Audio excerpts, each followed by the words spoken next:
Well, we're in the garage again, and I'm gonna bring a long-awaited video for me about the Para King there. And I think the last video I made was like 4 or 5 years ago about some clutch work that needed to be done.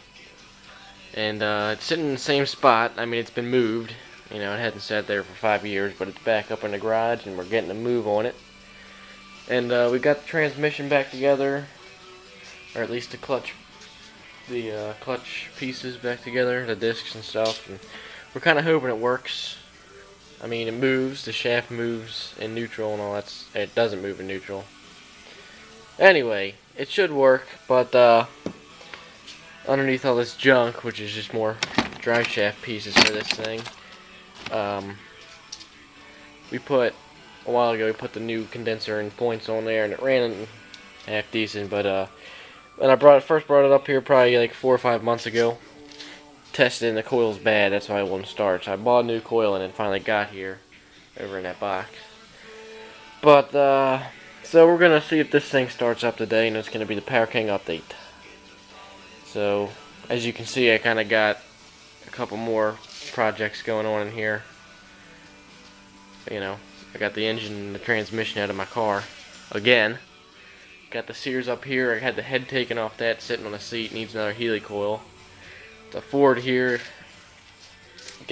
got stuck in a gear, in like first gear. So I went on the tractor forum, and they said that the neutral and shift plates or whatever in there came out of a line. So I just took the shifter out, and it seemed to fix it. So I got to put the fenders back on this. John Deere starts up real easy. I got to put the deck back on that. So I'm going to get that stuff done before I get to there.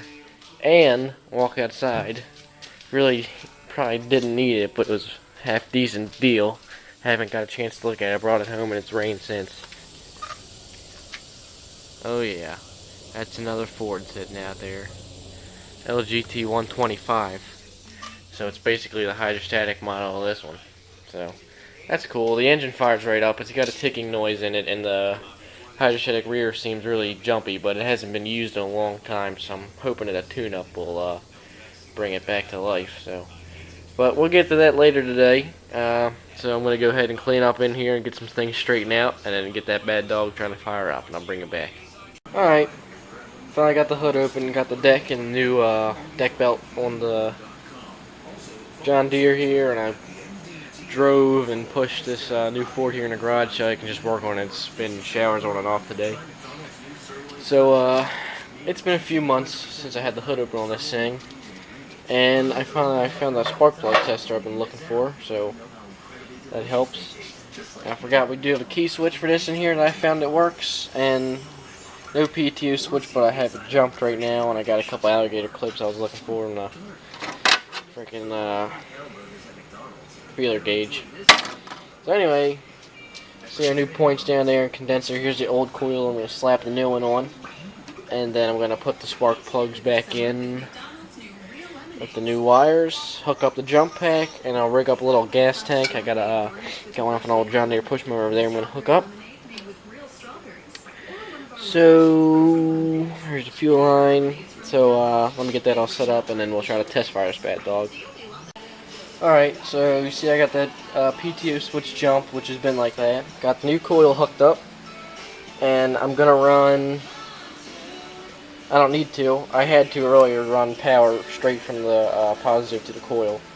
But I got the key switch working, something was stuck or some power wasn't going somewhere, so I fooled around and jumped it around, and I guess I cleaned up a connection somehow because it wasn't working. But now it does. I seen I got spark down at the points. Using my nice shop light there, and I'm gonna just spray some carburetor cleaner down there and try to get the fire up on that. And then once I can get the fire on that is when I'll hook a gas tank up. So this is like the first attempted start in probably like 6 years or something, and it's raining again. So I don't know where I can set this up. Pretty good.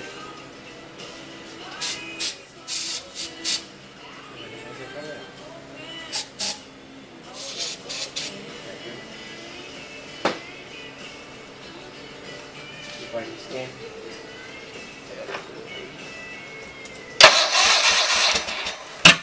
Oh, it did it. It did it.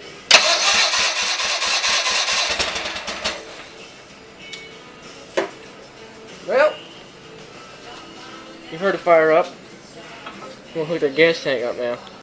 Alright, if I can get the camera to stay there, I had to search for a hose clamp and I jacked one off the new Ford Tracker, but we should be good to go. I'm going to spray a little juice in the carburetor and get it running off that, and it should fire right up. Should.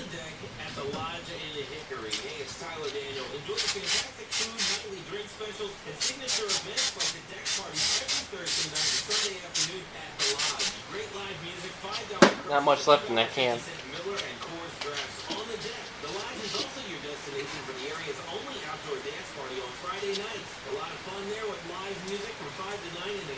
Alright, here we go.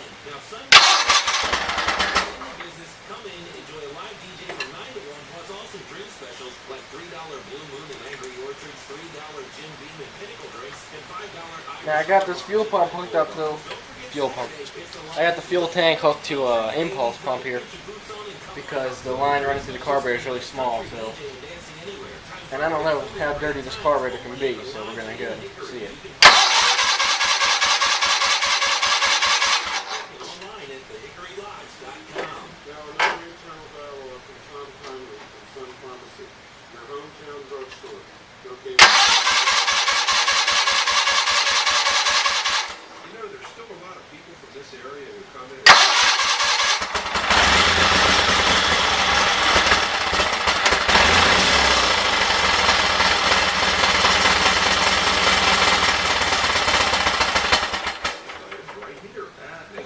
Well, fired.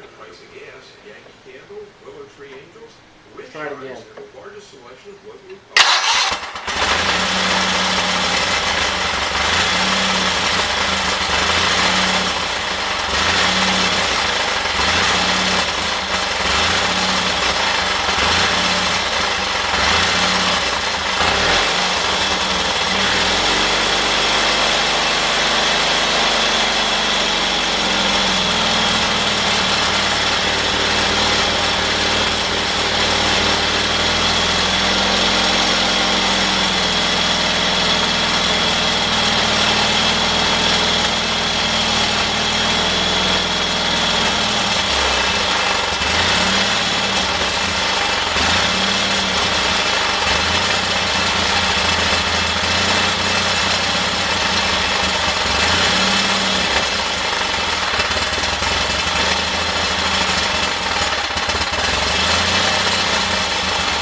Alrighty.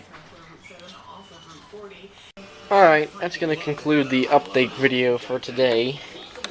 The next thing we got to do is hook the drive shaft up, and it'll be the moment of truth for our clutch plates in there. But what I wanted to test is this coil, and obviously you've seen that it ran, so that's really good. And it's got a little idling problem, or in the lower RPM range, it hunts a little bit there with the governor drawing it back and forth. So I think I can clean that carburetor up and do a little something here and there, and I'll smooth it out. I've done it before, so the engine runs really good. Seems pretty loud, but I think it's just because I got the hood open here and it's echoing up. But so this video was kind of choppy, but I'm trying to balance a lot of stuff today. I fought different lawnmowers and getting it all ordered like if the rain and everything. But so it should be about maybe a couple more weeks before you see any update. Just how I got a lot of stuff to take care of first. But yeah, definitely bringing more updates on this thing since it's coming along. So thanks for watching, and look forward to something else.